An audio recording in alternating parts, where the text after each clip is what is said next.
quero começar lendo Isaías capítulo 2, que diz o seguinte: foi isso que Isaías, filho de Amós, viu a respeito de Judá e de Jerusalém. Nos últimos dias, o monte do templo do Senhor será estabelecido como o principal. Será levado acima das colinas e todas as nações correrão para ele. O monte do templo está lá e é motivo de controvérsia internacional nesses últimos dias.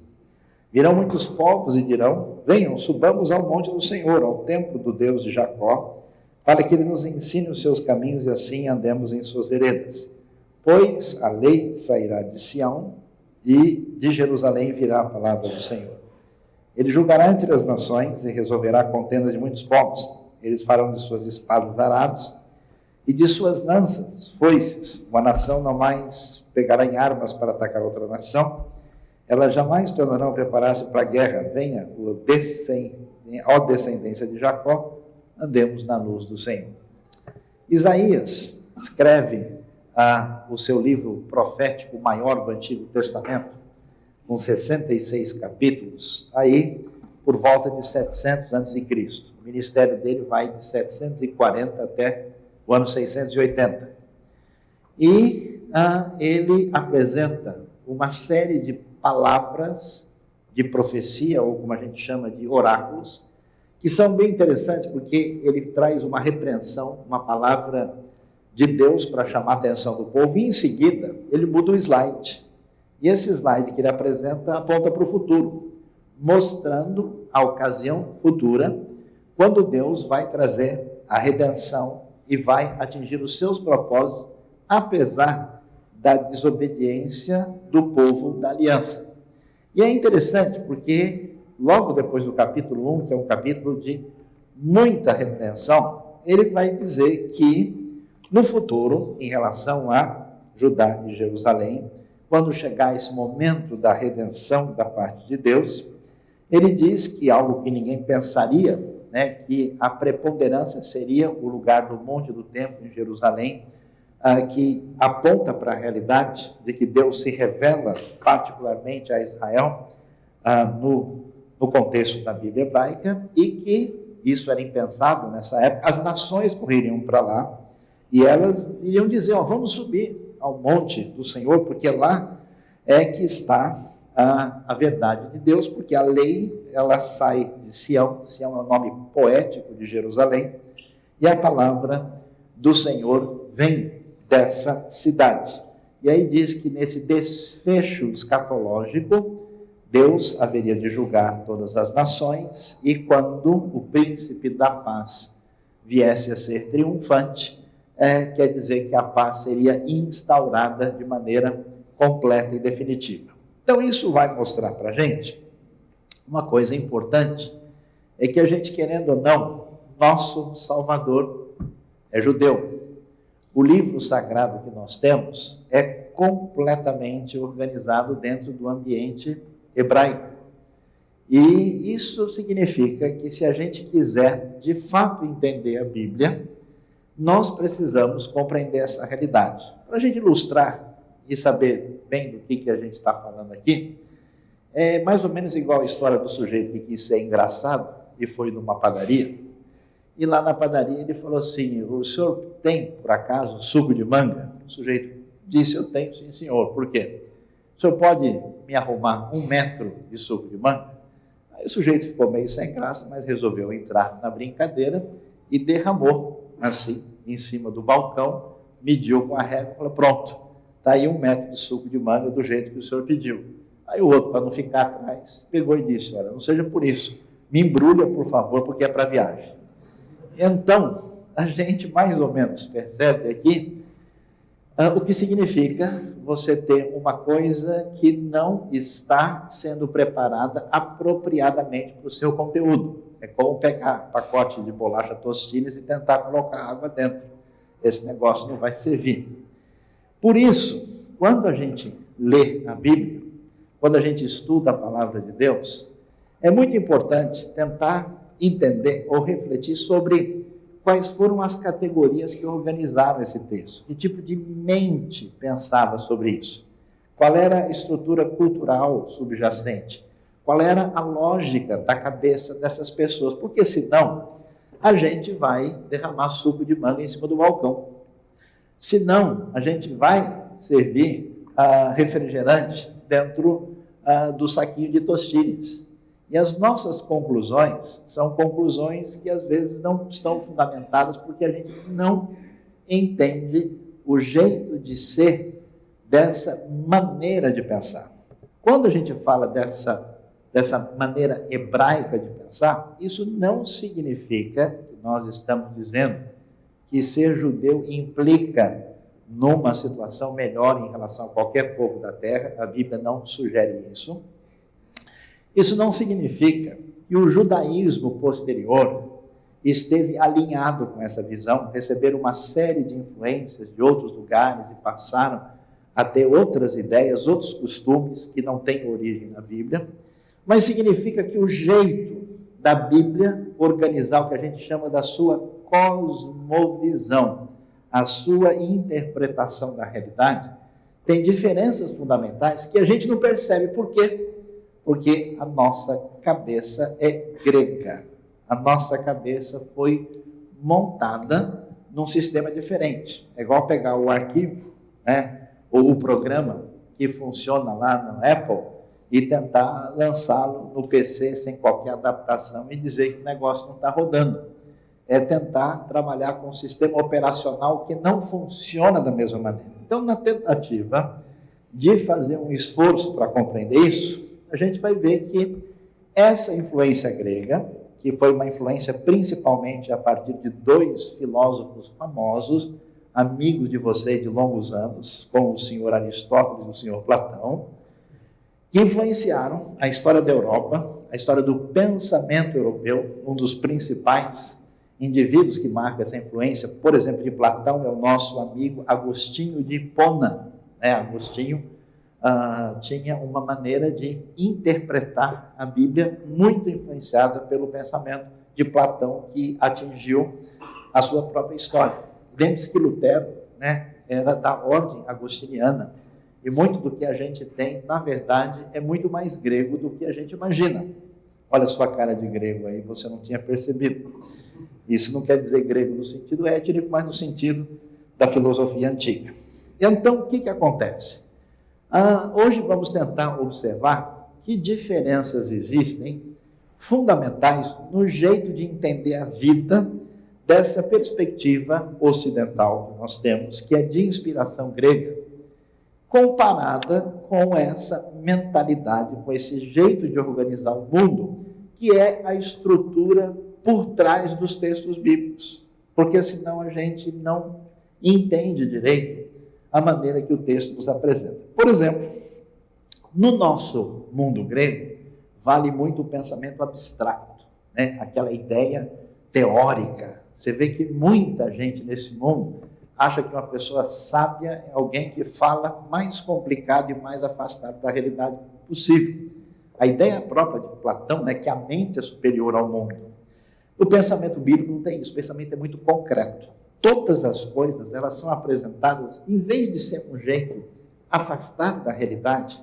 Por exemplo, a Bíblia nunca vai dizer, simplesmente, que Deus aparece como uma pessoa. Ela prefere, em vez de falar que Deus é uma pessoa que apresenta um destempero acentuado, que ele está nervoso, ela diz que as suas narinas estão acesas. Se você lê no português, está dizendo que ele manifestou a sua ira, mas literalmente apresenta uma coisa muito concreta, é muito poético, é muito cheio de metáforas, é um jeito de ser que é importante. Sabe por quê? Porque muita gente não consegue viver a vida porque vive no mundo da lua. Está cheio de pessoas que vivem num cristianismo muito abstrato, cheio de ideias, mas que nunca realiza absolutamente nada, porque ele não entende que a vida e a realidade é concreta. Por isso, quem é amigo desse jeito de pensar costuma ter uma visão muito filosófica da vida. E a visão filosófica faz que a pessoa esteja sempre em busca de uma essência perfeita. Eu conheço um monte de gente que nunca consegue fazer nada concretamente, está sempre analisando tudo, sempre criticando tudo, sempre mudando de igreja e buscando uma essência perfeita que não existe em lugar nenhum. É um jeito de viver. Em vez disso, a Bíblia, quando descreve a realidade, em vez da pessoa estar buscando uma espécie de verdade essencial, quase que incompatível com a vida, ela enfoca na relação do indivíduo com o Criador e com a sua vontade. É interessante que é um jeito diferente de ser, e muitas pessoas acreditam, por exemplo, porque eles têm ideias teológicas certas, a vida deles com Deus está ok. Nada pode estar mais longe da verdade. Por isso, o jeito grego de pensar sempre está tentando fazer uma explicação sistemática do mundo. Você não reparou que coisa interessante? A Bíblia começa dizendo o quê? No princípio, Deus criou os céus e a terra, ponto. Ela não vai entrar em detalhes sobre como assim, quando é esse princípio, ela simplesmente afirma, ela não explica Deus. Por quê? Ela não está interessada nessa explicação sistemática do mundo, mas ela discute a situação de purificação e santificação do indivíduo perante Deus. Como é que a pessoa, diante de um Deus, como ele se apresenta, deve viver a sua vida, em vez de tentar explicar os meandros completamente, às vezes, inidentificáveis da realidade à nossa volta. E é interessante que para a gente explicar as coisas mais abstratamente, você tem que parar o trem, você tem que segurar, né? Porque houve um filósofo muito interessante chamado Henri Bergson. Henri Bergson, ele questionou o pensamento muito racionalista, abstrato, dizendo o seguinte, que a razão humana não é capaz de explicar a realidade porque tudo passa muito depressa. A razão explica a realidade parada, só que a realidade parada não existe. Ela é uma abstração, está tudo em movimento.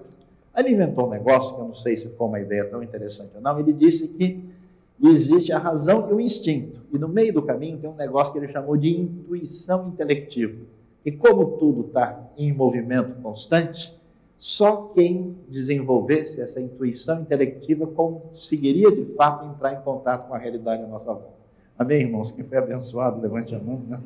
Hoje é maldade, hoje nós vamos falar um pouquinho mais complicado para ajudar o pessoal nosso a ter mais interesse em ler, estudar e aprender. O jeito grego de pensar, pensa no universo estático, parado. Na Bíblia não funciona assim, o universo é dinâmico, é cheio de vida. Você já viu qual é a figura do pensador grego? Sujeito de cara para baixo, olhando assim, concentrado como quem está intensamente meditando, tentando achar a essência da realidade e da verdade em algum lugar desse planeta. Você já viu como é que um judeu religioso ora? Ele faz assim. Ele mexe o corpo todo, ele não fica parado.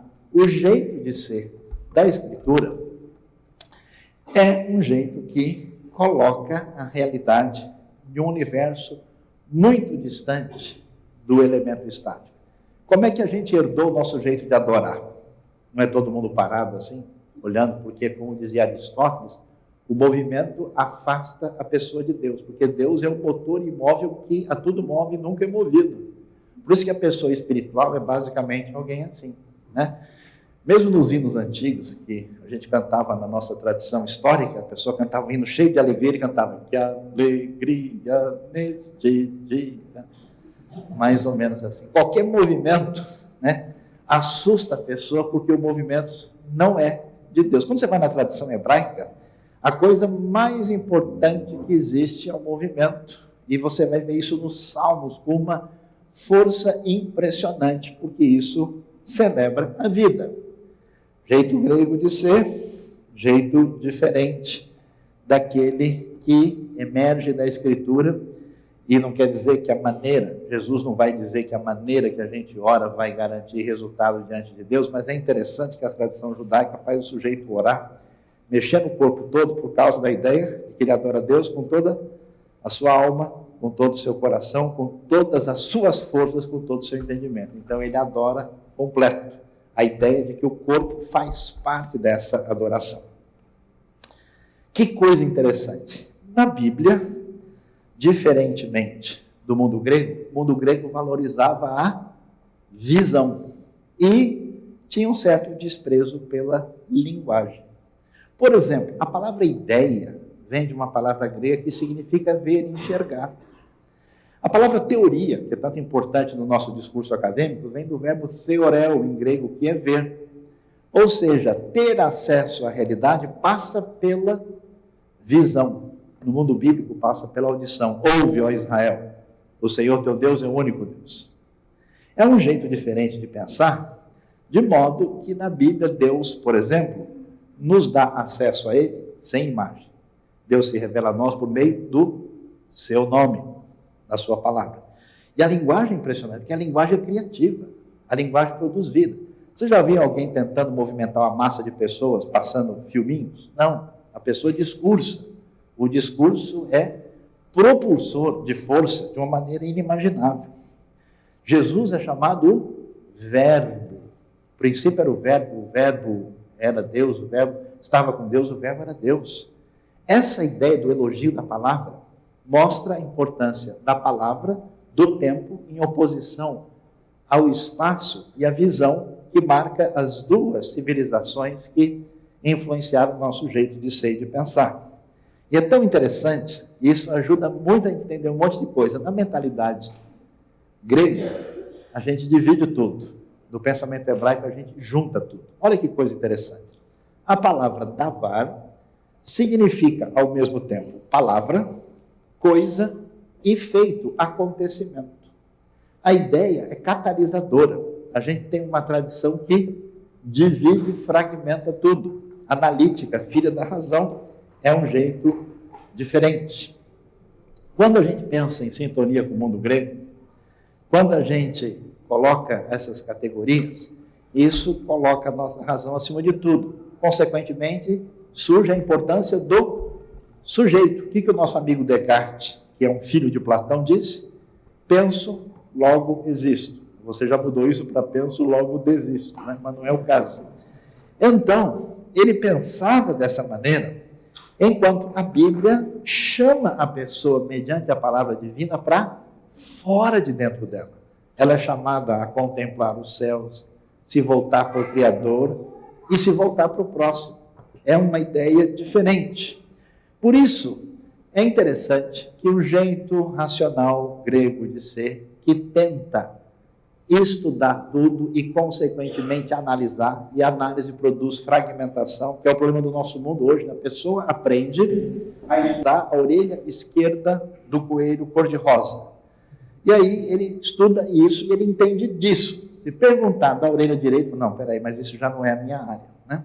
A gente vive nesse universo de especializações, onde as pessoas não têm mais condição de ter uma visão unificadora da realidade. Como ligar as pontes? Chutaram o nosso quebra-cabeça e a gente não consegue montar de novo. É interessante que, enquanto o jeito grego ocidental está preocupado com análise precisa, isso gera esse monte de denominações, gera toda essa polêmica, todo um monte de conflitos teológicos, inclusive desnecessários. A visão bíblica é que a realidade ela é complexa e entrelaçada, que as coisas estão interligadas. Por exemplo, eu vejo gente entrando em crise muito grande, sabendo até que ponto, quando a gente fala, pede ajuda de Deus, a gente deve orar, buscar ajuda psicológica e buscar ajuda médica. Onde é que Deus perde o emprego? Quando o médico descobre o quê? Até que ponto ele funciona? Aqui a gente faz isso. E é uma crise, porque a pessoa não sabe bem onde colocar. Na Bíblia, o vento muda por razões meteorológicas e, ao mesmo tempo, por razão da ação divina. Aquilo que a gente faz não está separado, está integrado. A gente não se torna uma coisa e depois se torna outra coisa. Eu sou um homem biológico quando eu jogo voleibol, eu sou um homem espiritual quando eu vou à igreja, e sou um homos econômicos quando eu vou para a firma. Não funciona assim. A realidade é integrada. O jeito de pensar, o jeito que vem da tradição muito racional, é uma lógica linear, onde a gente aprende uma lógica restrita e cheia de passos para organizar as coisas. A Bíblia não funciona desse jeito. Já viu o livro de Provérbios? Tão interessante, as pessoas ensinam como pregar a mensagem. Chega em Provérbios, as mensagens a como. Provérbios parece um pacote de pipocas. Elas vão saltando à medida que o fogo acende, e não tem uma conexão entre 1, 2, 3. O Provérbios, ele é esse pacotinho de M&M, né? Cada um de uma cor diferente. Eu não tenho nenhum problema em fazer isso desse jeito. Alguns foram abençoados com um pacotinho de M&M. Por isso, na Bíblia existe, às vezes, o que é chamado de lógica de bloco e de lógica dialética. Quando uma coisa que parece ser o oposto da outra, na verdade, é um complemento necessário. Por exemplo, Deus é um Deus de ira ou um Deus amoroso? Se Deus é um Deus irado, ele não pode ser Deus Pai amoroso. O Deus do Antigo Testamento é um, do Novo é outro. Mas que bobagem. Não, se Deus é amoroso, então ele não pode condenar ninguém. Quem disse? Uma coisa não é o contrário da outra, pelo contrário, elas são complementares. O Deus que é perdoador é o Deus completamente santo. O Deus que existe em 3 pessoas é um ao mesmo tempo. O Jesus, que é totalmente divino, é totalmente humano. A maneira de organizar as coisas é diferente pelo jeito de pensar a vida. Portanto, longe da Acrópole de Atenas, longe do jeito de organizar as coisas assim, a gente vai ver que a maneira de pensar é outra. Um grande artista judeu fazendo aí Adão e Eva, a tentação de uma maneira assim mais contemporânea e talvez mais em sintonia com a Bíblia do que a gente possa imaginar. Não estou dizendo que a Bíblia se parece com isso, que as ideias dele seriam interessantes. Que mais? O jeito grego de pensar separou o mundo em 2 andares. Existe uma coisa espiritual e uma coisa absolutamente material e aqui. Então, por exemplo, é interessante a esquizofrenia que muitas pessoas religiosas vivem dizendo, não, olha, infelizmente, eu sou obrigado a estudar, trabalhar, não tenho tempo para ser muito espiritual. E a ideia de que se uma pessoa é espiritual, ele deixa todas as atividades e se torna alguém totalmente deslocado da vida. Não existe esse tipo de ideia na Bíblia, essa ideia é de Platão. Na Bíblia, você vai ver a Bíblia falando tão intensamente sobre dinheiro, sobre educação de filhos, sobre relacionamento marido e mulher. Até interessante, se você lê o texto no original em hebraico, é até bom que você não aprenda e não leia, você vai ver que a linguagem é 30 vezes mais forte do que qualquer tradução que existe em português. Eu não vou nem comentar mais os detalhes, senão vocês vão ficar chateados. Portanto, o natural e o sobrenatural na Bíblia não estão separados. O mundo espiritual e o não espiritual, não, eles estão interligados. A ênfase do jeito de pensar fala para a gente de uma realidade unificada. Eu vejo pessoas falando, eu gastei a minha vida muito estudando matemática, economia, e estudando a língua croata, e não pude dedicar o meu coração ao Senhor. Essa frase não teria nenhum sentido. Talvez isso explique a razão porque tantos indivíduos que têm uma educação e uma formação judaica têm tanto destaque na sua formação, porque eles entendem que isso é um jeito de adorar a Deus. Por isso explica o sucesso de grande parte da civilização protestante, tanto na Europa como na América do Norte, porque eles tinham o mesmo tipo de mentalidade. Olha que coisa interessante, o jeito, portanto, de pensar, não vai tratar a realidade material como separada, mas o material e o espiritual estão entrelaçados numa só unidade. A tradição judaica vai dizer que orar é tornar o mundo santo, em vez de se afastar dele, em vez de distanciar de uma coisa impura e problemática. E é interessante como fica claro o jeito de pensar, quando a tradição diz, é proibido ao homem desfrutar de algo neste mundo sem dizer uma brachá, uma bênção, uma oração. Fazer isso é um sacrilégio. Então, já que o nosso suco era de manga, você já viu aquela manga madurinha que Deus criou antes da fundação do mundo para a nossa felicidade, Aquela que está no ponto perfeita, bem especial, o sujeito comendo uma coisa daquela, para ele compor Amazing Grace logo em seguida, Porque aquilo é muito especial. Não é uma atividade deslocada na espiritualidade, desfrutar de qualquer coisa nesse mundo. Eu tenho visto pessoas, por exemplo, que ao fazerem qualquer coisa que tivesse satisfação, temiam e sentiam-se até culpados, porque não estavam fazendo alguma coisa que eles entendiam como espiritual. Portanto, o jeito platônico de separar o mundo das ideias da realidade, a realidade não física, superior. Aliás, as pessoas até pensam, né, quando a gente for para a vida eterna, a gente vira fumacinha e vai ficar flutuando, escutando música celestial de uma maneira absolutamente informe. A Bíblia promete o quê? Ressurreição, retorno ao corpo. Corpo que come, inclusive peixe na praia, como foi o caso de Jesus. É uma visão bem diferente. Eu não sei o quanto o nosso pensamento, via nossa tradição religiosa ou cultural, se distancia dessa forma de entender a realidade. Interessante que no mundo grego, sempre as pessoas querem saber a essência das coisas, estão preocupados em dizer aquilo que Deus é, aquilo que realmente, qual que é a essência disso?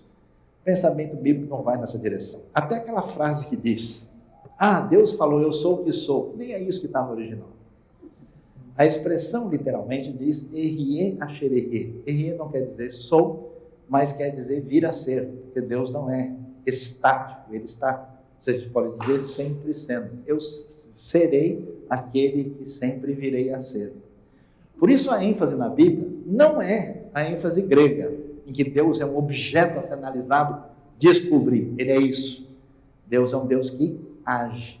O jeito de descrever a Deus, principalmente, é por meio das suas maravilhas e dos seus feitos, muito mais do que através do encontrar a sua essência. Aliás, ninguém nem consegue fazer isso. Não chega o Moisés. Moisés bebeu um suco da Grécia. Ele falou, Deus, eu queria ver. Aí, Deus vai dizer, Moisés, vai ficar querendo, porque de perto você não estará vivendo. E ele não pôde contemplar. A história no mundo grego é cíclica. Ela é uma coisa que depende da natureza, ela vai em volta. Na Bíblia, como Deus é o Deus que fala, e falar pressupõe sequência do tempo, o tempo natural é transformado em tempo sagrado. É um tempo que é comemorado em função dos atos de Deus na história. Por isso, tudo, em vez de ser visto como um universo fechado de causa e efeito, todas as coisas são remetidas à sua razão de ser a partir de Deus. Dá uma olhada depois, se puder ler, é um salmo muito legal, é o passeio ao zoológico dentro da Escritura, é o Salmo 104, comemorando não só o zoológico, mas a criação do modo geral. Deus é a razão e a causa de tudo. Nosso mundo de centralidade humana, de valor da razão, o homem domina pela razão e pela aplicação das leis que aparentemente explicam o mundo à nossa volta. Na Bíblia é afirmado que Deus domina tudo. E, na verdade, a nossa vida não depende do nosso amplo domínio e nosso poder sobre o mundo, mas do tipo de relação que nós temos com aquele que realmente é Senhor. Por isso, a ênfase cai sobre isso. É tão interessante a gente ver isso, que nós vamos prosseguir e ver mais alguns detalhes interessantes. A vida, na nossa tradição grega, é centrada no ser humano. Ela é antropocêntrica. É a vida conforme Protágoras. Na perspectiva da Bíblia, o indivíduo é descrito a partir da sua relação com Deus. Observe os reis de Israel.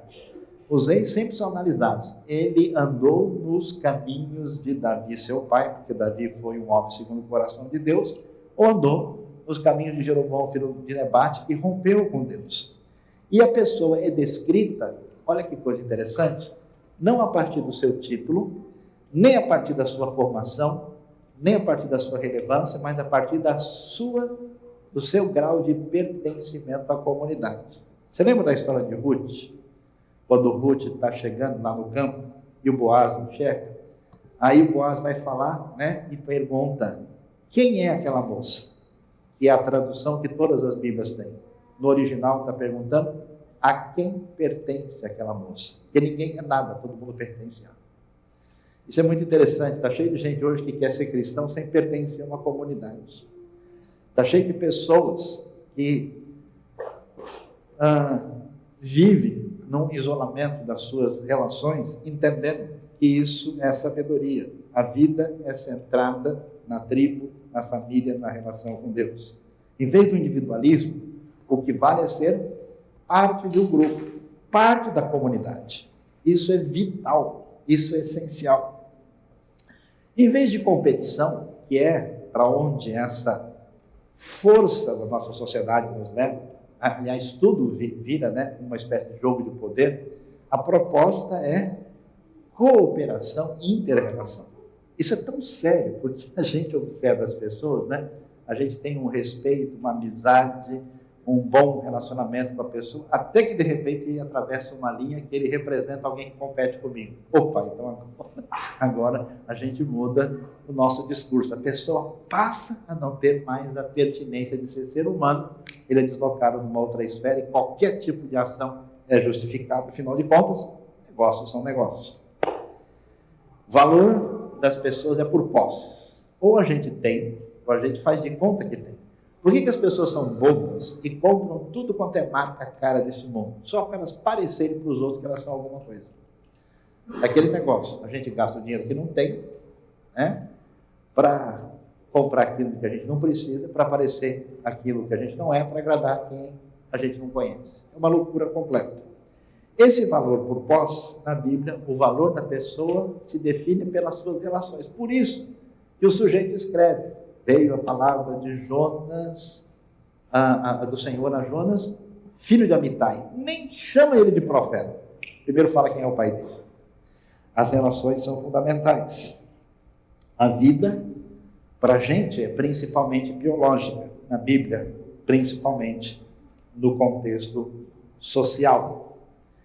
Essa maneira que a gente acaba tendo de entender o texto sagrado, de ler a Bíblia com esse óculos, aqui você vê uma figura do Cristo bizantino do século XIII, a gente vê uma série dessas imagens posteriores, como elas se distanciam daquilo que foi a ideia original do cristianismo primitivo. Olha que coisa interessante, no pensamento bíblico, a gente vai ter uma ideia em que as tensões de pensamento, enquanto na lógica grega elas estão em contradição, né? Então as pessoas, observe por exemplo o meio evangélico, tem um grupo que diz, Deus é soberano, ele determina tudo e o homem não tem participação nenhuma. Deus escolhe, predestina, define e a pessoa simplesmente vem no pacote. O outro grupo diz, não, Deus não pode fazer isso, porque isso seria uma máquina fatalista. É a pessoa que escolhe e Deus simplesmente dá o comando geral, quem define a gente. E eles ficam brigando o tempo todo. Existe o pessoal que gosta da oração mais barulhenta, ou da oração mais baixa, ou que gosta mais de água, que gosta mais de fogo, e assim por diante. É uma confusão total. Porque cada ideia um pouco diferente é colocada sempre numa situação de contradição e oposição. Na Bíblia, as coisas são colocadas uma do lado da outra, como se elas fizessem parte de uma realidade onde as duas coisas precisam estar juntas. Eu gosto de dizer que o pensamento bíblico tem um sabor agridoce. Não precisa separar um do outro, eles fazem parte da mesma realidade. Portanto, na Bíblia existe o que? A manutenção dessas tensões. Um texto mostra a ira tremenda de Deus e o seu julgamento. O outro vai dizer, pode uma mãe se esquecer do filho que ainda mama? Ainda que ela se esqueça, eu não me esquecerei de ti. O texto é importante tanto quanto o outro, as duas coisas são verdades. Como é que a razão junta delas? Isso é um outro departamento que não vem ao caso. Então, olha que coisa interessante. A Bíblia vai dizer que Faraó endureceu o seu coração, para a alegria dos arminianos. E logo em seguida diz que Deus endureceu o coração do Faraó, para a alegria dos calvinistas. Ou seja, a gente vai ver que o texto não se incomoda nem um pouco de num versículo dizer que Faraó endurece o coração e no outro versículo dizer que Deus endurece o coração, porque as duas coisas são verdades e elas não precisam estar na relação de contradição. Deus é um Deus cheio de ira e um Deus cheio de misericórdia. É interessante, esse jeito de pensar abstrato, muito racional, muito fragmentador, muito ligado à visão, produz o tipo de pessoa que a gente tem nas igrejas hoje. Pessoas que contemplam a fé, estão olhando uma verdade abstrata, bonita lá, dessa forma, e sendo bons servos do Senhor, servos não sei como. Eles acham que se eles acreditam na doutrina certa, se eles participam na reunião de domingo, eles são seguidores de Jesus. Onde? Só na mentalidade grega. É o Jesus que nasceu em Atenas e morreu em Tessalônica, mas não aquilo que aparece na Escritura. Em vez de contemplação e passividade, a ideia da Bíblia é de ação transformadora. Os discípulos não chamavam Jesus de uma espécie de professor. Eles não são alunos, eles são os discípulos. Discípulos é alguém que segue a vida do outro procedimento. Jesus não fazia explicações que ele falava, agora eu entendi. Pelo contrário, boa parte da vida, no final, eles não tinham entendido muita coisa. Mas eles seguiam e acompanhavam Jesus. A ideia é de ação transformadora. Por isso, no texto bíblico, em vez da Bíblia ser um livro de teologia, não é um livro de teologia. Ela não é um livro de organização doutrinária. Ela não tem uma descrição técnica e linear, falando sobre as coisas. Ela é cheia de poesia, ela é cheia de metáforas, ela é cheia de narrativas. Ela é toda colorida, de uma forma a falar sobre Deus e sobre o seu amor para a pessoa mais simples do mundo. Se você contar a história do filho pródigo para qualquer pessoa nesse mundo, ela entende. Se você for ler um livro de teologia abstrata, sistemática, nem o cara que escreveu não entende. É bem diferente a maneira de pensar o valor que as coisas têm. Por isso é interessante que nesse valor da palavra, nesse valor do tempo, é tão interessante como a Bíblia apresenta para a gente uma ideia de uma comunidade que celebra. E como é interessante como o povo de Israel no Antigo Testamento é um povo cheio de festas que celebra a ação de Deus na história, lembrando isso através de festas como a Páscoa, que é um evento tão especial, e que também é cheia de outras festas da melhor celebração possível. Olha que coisa diferente. Quando no jeito grego, a boa maneira de se comportar é mostrar o quê? Harmonia, compostura e autocontrole. Essa é a pessoa espiritual. No pensamento bíblico, meu amigo, mas nem de perto. Se você lê alguns profetas, você não dorme de noite. Porque os profetas, quando pegam pesado, pegam pesadíssimo. Malaquias, por exemplo, estava falando do pessoal que trazia sacrifícios de animais sujos de excremento.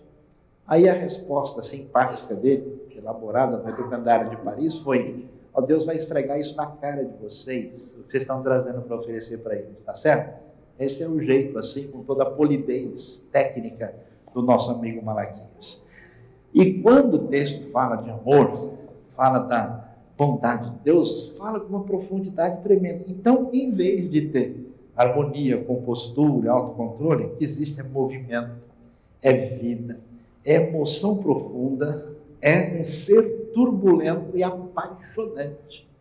Deus, quando fala o que Ele vai fazer, quer seja como julgamento ou como ação amorosa, é um negócio assim extremamente bonito. Parece a mãe assim descabelada que pegou o menino tentando atravessar a rua na hora que o farol abriu. Ele chega lá e solta os cachorros e fala: menino, seu maluco, você vai ver. E depois vai lá e abraça e chora e beija e faz tudo. É desse jeito que a coisa aparece. Não tem toda essa coisa quadradinha que deve ter vindo de algum outro lugar que não foi do texto bíblico.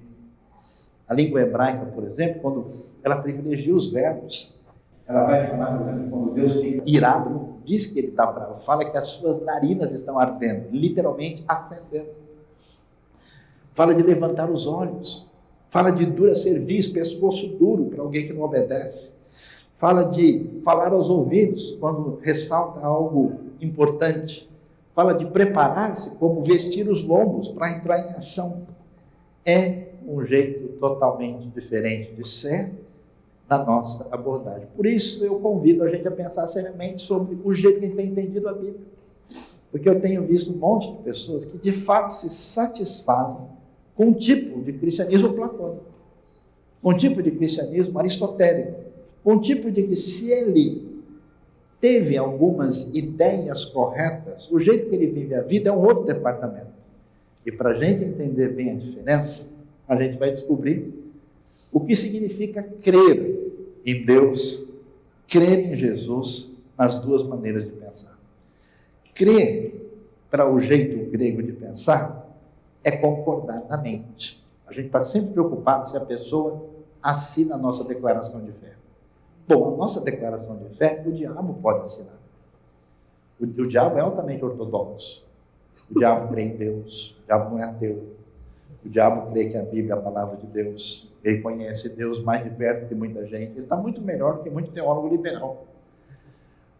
O diabo sabe que ele está condenado. Ele sabe que Jesus é o Filho de Deus e até treme diante disso. Então, se der a declaração de fé, a igreja batista para o diabo assinar, ele não tem qualquer problema doutrinário com isso. Né? Depois vocês podem procurar, você nem está no nosso site, eu vi um artigo provocativo chamado "Será que o diabo também é evangélico?" Né? Porque se crer for concordar técnica e racionalmente, isso é uma coisa. Isso é um passo número 1, que é muito pouco em relação à realidade. E nós temos o crer da cultura brasileira, que é o crer do Roberto Carlos. São tantas emoções. Nossa, eu senti uma fé tão grande hoje. É o crer de chupar o dente e fechar o olho.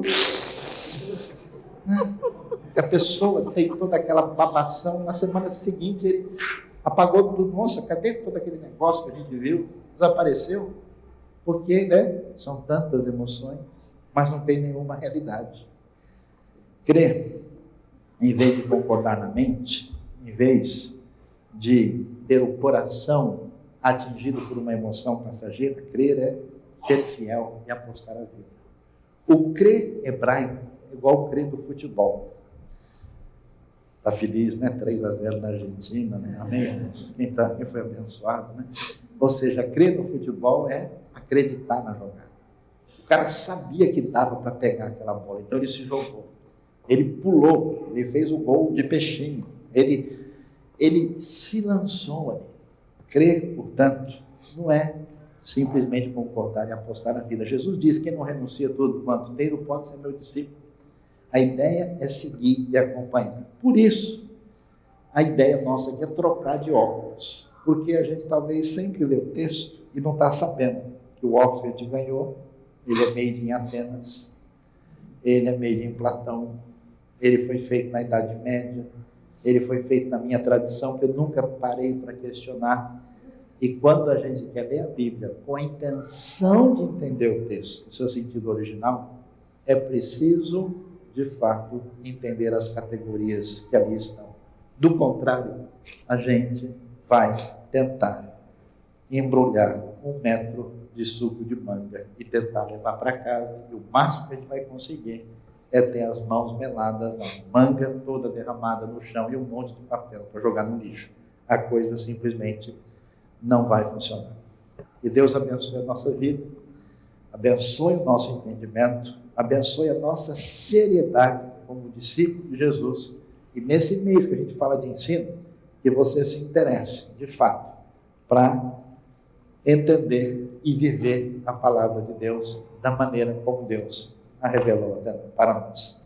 Deus abençoe a nossa vida, nossa mente, nosso coração, nosso corpo, todo o nosso ser, para a honra e glória do Senhor.